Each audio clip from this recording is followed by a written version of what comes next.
뭐 들어서 미세먼지 농도가 심각하다라는 뉴스도 연일 나오고 있는데 우리 원장님들은 뭐 이런 것을 체감하시는지 요즘 어떠신가요? 네, 저는 미세먼지라고 얘기들을 많이 하는데 저는 원래 기관지나 폐 쪽이 굉장히 튼튼해서 신경을 전혀 안 썼었어요, 사실. 그런데 요즘 보니까 저도 갑자기 목이 너무 칼칼하고 기침도 자꾸 나오고 가래도 끼고 그래서 아, 이게 내가 면역력이 떨어지는 영향도 있지만 그 공기 중에 너무 미세먼지가 많아서 그 기관지 쪽으로 튼튼한 나한테도 증상이 나타났다 그러면서 굉장히 심각하게 생각을 하고 있고, 그다음에 사실 미세먼지라는 거는 굉장히 작은 먼지기 때문에 당연히 눈에는 안 보이는데 그게 너무 공기 중에 많다 보니까 금방 아나운서님께서 그냥 공기 중에 뿌옇게 보인다. 얼마나 많으면 이렇게 그렇죠. 미세먼지가 심각한지, 그래서 저도 그냥 몸으로 아, 미세먼지 심각성을 지금 느끼고 있는 중입니다. 우리도 모르는 사이에 점차 우리 건강에 영향을 미치면서 여러 가지 질환을 좀 유발할 수 있지 않나 싶은데요. 그렇죠. 그렇다면 원장님들 최근 들어서 뭐 미세먼지로 인해서 고통받고 계신 환자분들 주로 어떤 증상을 많이 호소하고 계시나요? 최근에 한의원에도 네. 열이 나지 않는데 기침이 멈추질 않아서 기침, 그다음에 가래가 많이 낀다, 그다음에 이유 없이 알레르기성 비염처럼 계속 콧물이 난다거나 아니면 알레르기성 결막염에서 계속 눈이 가렵고 안구 건조증이 생기는 경우도 많이 오시고요. 그다음에 또 하나 이 피부에도 사실 이 미세먼지가 영향을 미쳐서 미세먼지는 굉장히 작은 입자가 모공을 투과를 해요. 그래서 모공을 투과를 해서 이 피부 아래층에서 염증을 일으켜서 갑자기 뾰루지가 난다는 환자들도 사실 많아지셨고요. 그다음에 갑자기 피부가 건조해졌다 하는, 그다음에 알레르기 피부를 갖고 계셨던 분들이 알레르기 피부나 아토피가 심해졌다. 그런데 아무래도 뭐 양약을 써도 그냥 증상이 호전되지가 않아서 한의원으로 아, 이게 아무래도 내 몸에 약간 면역력에 문제가 있지 않나 그래가지고 한의원에 조금 이 면역력을 증강하러 오시는 분이 조금 많아지시는 추세예요, 지금. 원장님들, 아무래도 많은 분들이 이 미세먼지와 황사 또 스모그의 차이를 잘 모르시는 것 같은데 이걸 어떻게 이해하면 좋을까요?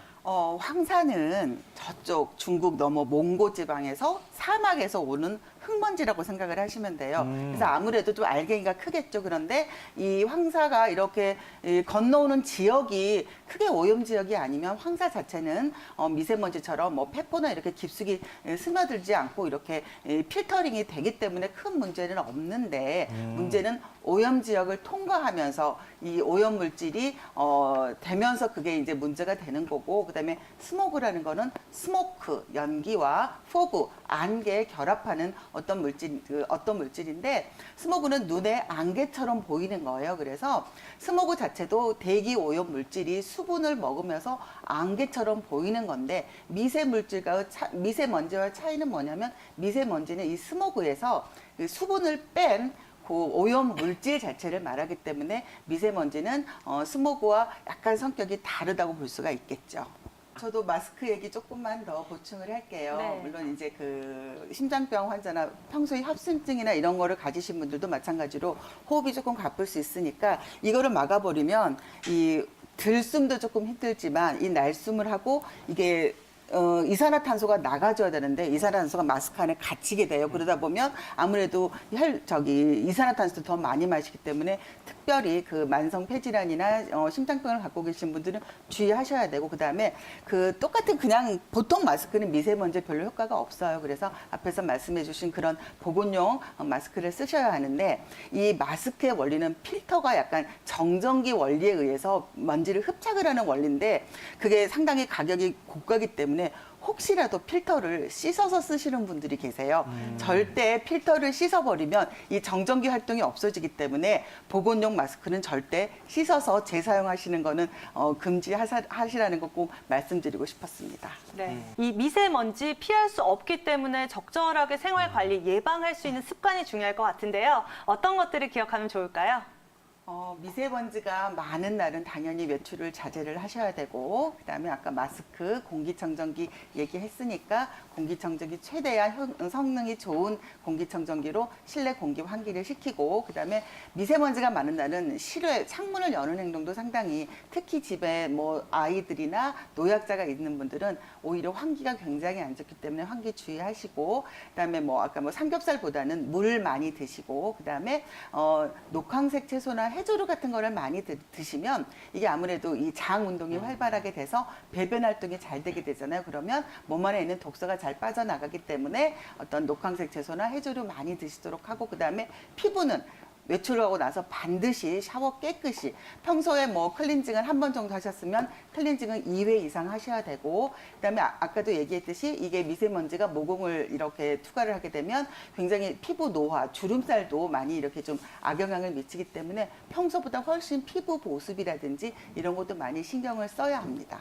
박소영 원장님, 이번의 증상에 대해서 어떻게 생각하시나요? 네, 이분은 대상포진 때문에 입원도 하셨고 또 다시 재발을 한, 사실 대상포진은 재발하는 경우가 그렇게 흔치는 않은데 굉장히 조금 체력적으로 면역력이 좀 많이 저하되신 상태이신 것 같습니다. 이 대상포진을 일으키는 원인 병원체는 대상포진 바이러스인데, 대상포진 바이러스는 수두 바이러스와 유사한 같은 원인균이라고 볼 수가 있어요. 그래서 수두 바이러스에 어렸을 때 수두를 앓았다거나 혹은 이 수두 바이러스에 감염이 된 상태에서 일단 이게 신경절에, 이 신경계에 이 깊숙이 좀 잠복이 돼 있다가 본인의 면역력이 떨어져 있다거나 아니면 일단 많이 피곤하거나 아니면 만성 질환에 노출된 그런 상태에서 이 면역 체계에서 이 갑자기 이 증상이 나타나는데, 이 대상포진 주변에 환자들 많으시죠. 처음에는 그냥 통증처럼 그냥 뭐 담이 결린 통증이나 또는 따끔따끔한 그런 통증이 있어서 그냥 단순히 근육통인가 아니면 내가 몸살이 오려 그러나 이렇게 시작을 했다가 한 잠복기 한 2, 3일 혹은 일주일 정도 지난 다음에 그 침범한 신경절을 따라서 수포가 이렇게 신경절 따라서 띠 모양으로 보통은 이렇게 발현이 되는 질환이죠. 그래서 이 환자분은 지금 이제 통증 때문에 침 치료를 시작을 하신 것 같은데, 물론 침 치료를 통해서 통증을 제어하는 것도 필요하지만 이 환자분 같은 경우는 대상포진이 재발을 하셨기 때문에 본인은 사실 이 바이러스는 본인이 튼튼하고 어떤 컨디션이 좋으면 증상이 나타나질 않거든요. 근데 아무래도 침 치료로서 이 통증만 컨트롤 하시는 것보다는 약간 본인의 어떤 기초 체력, 면역력의 어떤 그런 걸 좀 살펴보기 위해서 원인을 정확히 찾아서 약간 이 몸을 좀 보호하는 약을 좀 써봐야 되지 않나, 그렇게 생각이 드네요. 네, 일단은 수두 바이러스가 잠복해 있다가 몸이 약해지거나 면역력이 떨어졌을 때 재발할 수 있다라고 설명을 해주셨는데요. 원장님, 그렇다면 혹시나 이 대상포진 전염성은 없나요?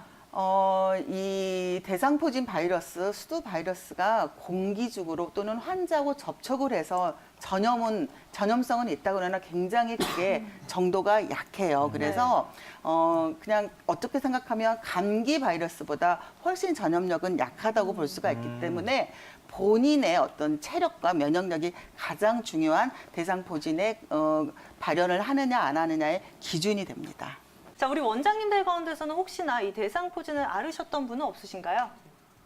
저는 대상포진이 이렇게 네. 밖으로 보이는 대상포진은 아니고, 제가 어렸을 때 초등학교 1학년 때 수두에 걸렸었어요. 그래서 아마 저는 이제 수두 바이러스, 대상포진 바이러스를 아마 갖고 있는 것 같은데, 제가 컨디션이 굉장히 떨어지고 많이 피곤한 날은 딱 어깨, 그 부분이 따끔따끔하면서 이거는 내 몸 안에서 저는 이제 아무래도 알고 있으니까 이 대상포진 바이러스가 얘가 이제 활동을 하는구나 생각을 하고, 그때는 이제 한방에서는 쌍화탕이라고 하는 이제 몸을 조금 보호하는 약에다가 페독산이라고 하는 좀 몸에 한방 소염작용을 하는 약이 있어요. 그래서 그거를 합방한 쌍페탕이라는 약이 있는데, 저는 그거를 거의 좀 상비를 해놓고서 좀 먹으면 수포까지도 안 나오고 그냥 따끔따끔한 증상이 한 하루 정도면은 없어지는 그런 거를 제가 몸으로 좀 체험을 하고 있습니다.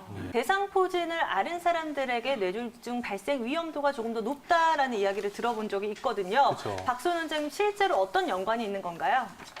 이거는 뭐 제가 연구한 거는 아니고 네. 서울 아산병원에서 11년 동안 한국인 76만 명을 대상으로 추적 관찰을 했다고 합니다. 그래서 발표를 한 논문을 제가 찾아봤는데요.